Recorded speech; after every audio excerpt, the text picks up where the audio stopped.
En matière de droit du travail, de droit de la sécurité sociale, d'invalidité, de dépendance, etc.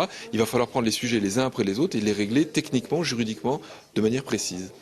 Des images du corps humain en 3 dimensions. Bienvenue dans la salle hybride de l'hôpital Robert Schuman. Désormais, certaines interventions chirurgicales se déroulent ici. Une performance technique où l'on peut visualiser en temps réel les zones opérées et l'efficacité des gestes effectués. Ce patient souffre d'un anévrisme de l'aorte abdominale. Une dilatation de son diamètre de plus de 5 cm et qui peut déboucher sur une rupture. L'intervention consiste alors à poser une prothèse endovasculaire. Une opération minutieuse, mais le chirurgien va pouvoir s'appuyer sur ces écrans. Des images en 3 dimensions où vont apparaître les zones concernées par l'intervention. Ça permet de coupler une image scanner et une image de graphie classique qu'on avait sur nos amplificateurs de brillance.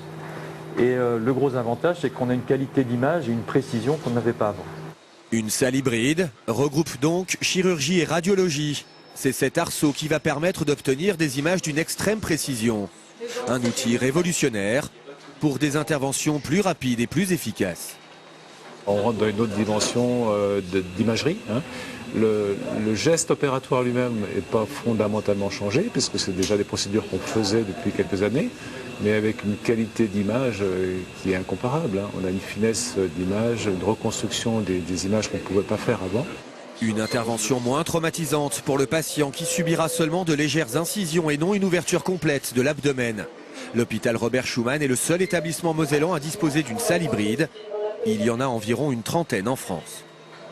Le système a été mis en place il y a 1 an. Voisin Vigilant est un dispositif qui permet à des habitants de signaler toute intervention suspecte dans une maison afin de lutter contre les cambriolages. Quel est le premier bilan de ce dispositif appliqué dans 3 communes de Moselle? Voyez ce reportage tourné à Marly par Séverine.